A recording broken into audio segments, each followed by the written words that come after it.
Hello and welcome to the first instalment of a new series of podcasts made by the Schuman Trainees Committee right here in the European Parliament. Today we're talking about one of the hottest topics out there right now, the environment. I'm Talia Goldman. And I'm Sam Stolton. And today we're talking to Maltese MEP Miriam Dalli, who is the coordinator on environmental policy for the S&D group. And she's also been voted the most influential Maltese MEP of 2017 by votewatch.eu. Thank you so much, Miriam, for being here with us today. Thank you. So we're going to kick off by talking a little bit about ocean plastics and the question of plastic packaging in general, which is something which has brought a lot of scandal and headlines at the moment, and it's a topic that you are also very interested in. So you wrote in an article last October for the Parliament magazine that essentially a sweeping ban of plastics would really be quite unrealistic. So if we're not going to do that, what are the specific solutions that could really work instead?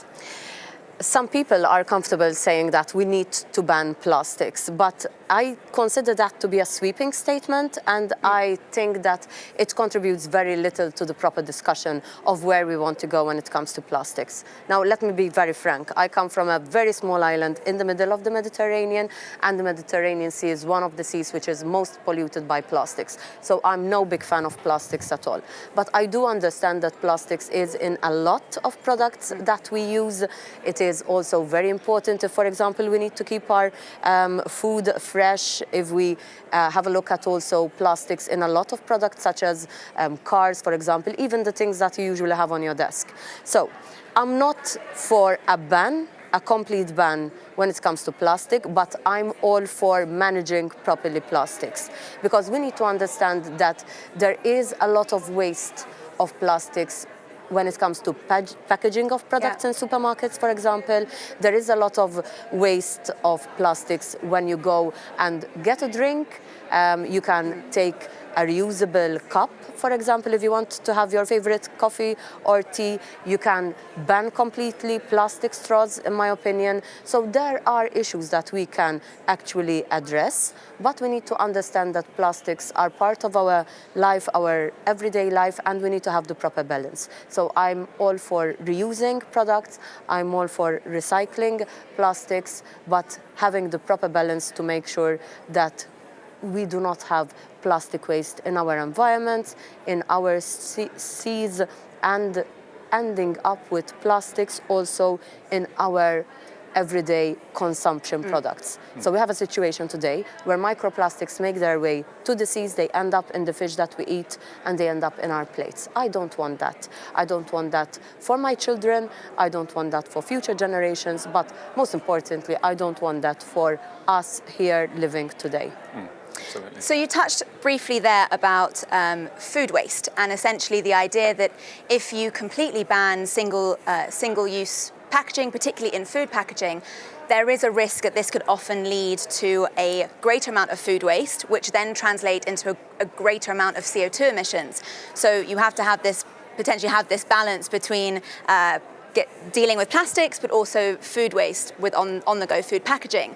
So in your opinion, what should we be prioritizing? Should we be prioritizing innovation in recycling infrastructures or innovation in materials?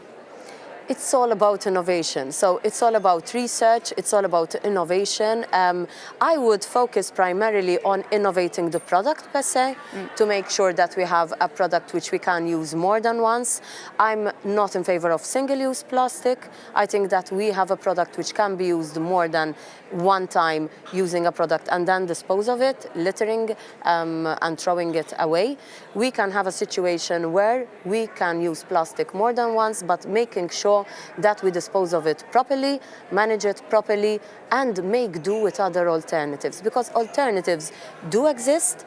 If we research more, if we innovate more, we can find other alternatives, and we can use plastics for the necessary and for the necessities where it is most convenient and best placed as a product, but there are other alternatives that we can use. I mean, we mentioned straws earlier on. Yeah. There are straws made of paper, which people can use. They serve the same purpose, and many people use a straw only once, they throw it away. I mean, and if you are using a paper straw, you can use it and then throw it away, but at least we are avoiding all that waste of plastics, which is many times ending up in our oceans. Yeah, Absolutely. of course, yeah. And now moving on to recycling. So MEPs recently supported the circular economy package at the vote in Strasbourg, which concerns the reduction of landfill waste. Now, in your own home country of Malta, this has been a problem over a number of years. Yes. What can be done in your own home country to improve this problem? Oh, I have to admit, this is something I'm really not proud of. Unfortunately, for many, many years, we had the mentality of throwing our waste into landfills. Now, bear in mind, my country is a very small island where we can't take up more areas just to have landfills. So I don't see myself in a country where we have landfills popping up. But it is a fact that we haven't recycled for a very long time. We haven't reached our recycling targets as yet. I'm hopeful that things are changing. I will be one of those people who would want to push change, and I will be pushing change as well. So I'm looking forward, for example, as from September in Malta, we will have a nationwide municipal waste separation, because until now, this has worked only in 9 localities in Malta, and we have a sister island, which is small, it's called Gozo, and they have this pilot project working over the sister island. And starting September, people in their homes can separate municipal waste, which would then go for recycling. I'm hopeful also that this step will help my country to increase also its recycling targets. So I'm hoping people will separate more and we will have more recycling percentages, which eventually would help our environment. It's all about culture, it's all about mentality, but it's all about having the proper policies in place. So as you rightly said, we voted in the European Parliament for much more ambitious targets.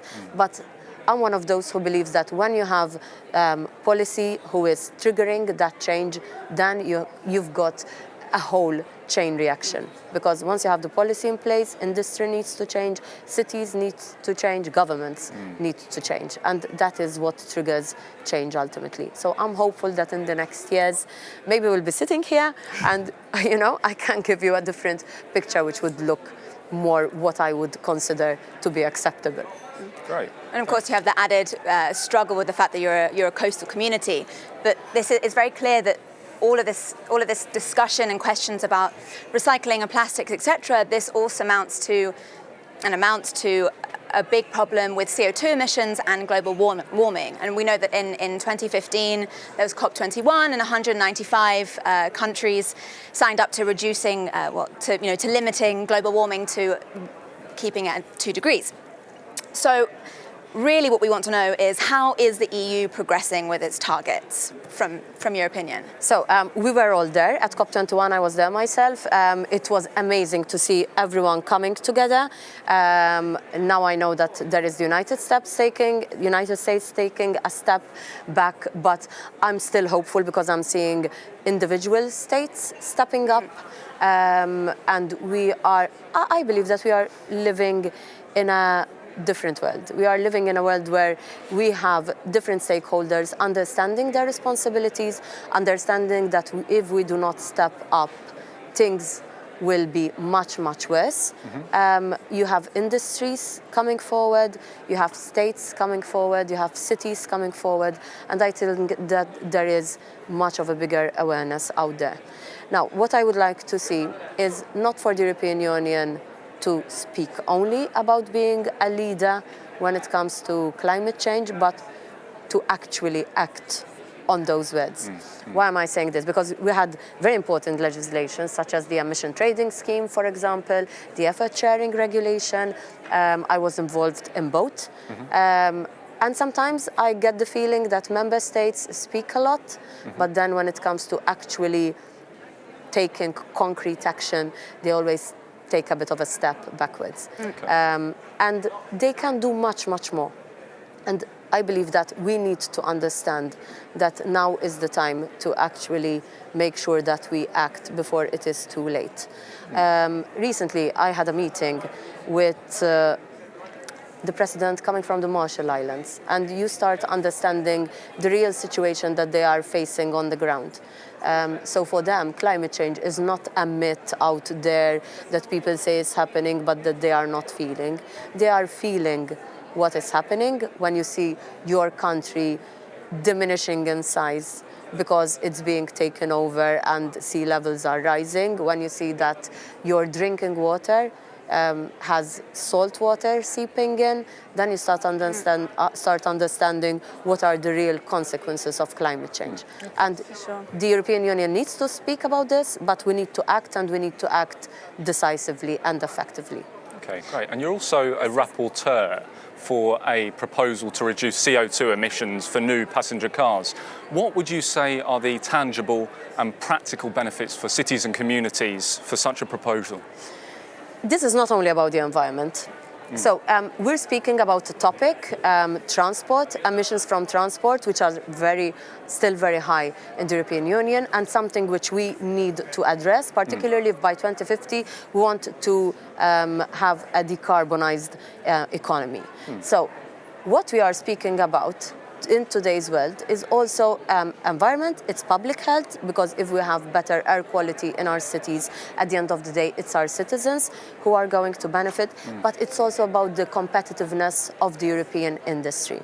I'm seeing, and people are seeing what's happening in other continents with cleaner cars, with electric vehicles, with zero and low emission vehicles. The European Union has a thriving automotive industry which cannot lag behind. So we had the proposal of the European Commission. I want the European Union to be more ambitious than that. The technology is there, and we can do so much more.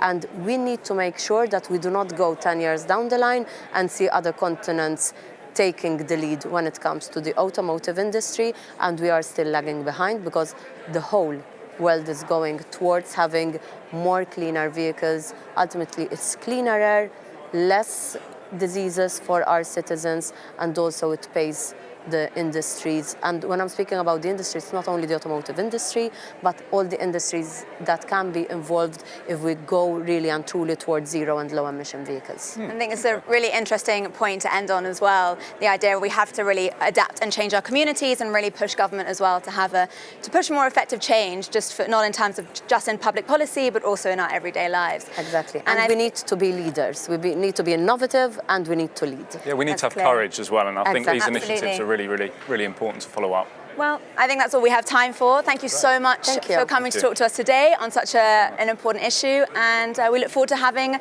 some more advancements and having some more heated debate about it soon. Definitely. Thanks for coming along. Thanks a lot, and I look forward to meeting you again. Thank you. Thanks very much.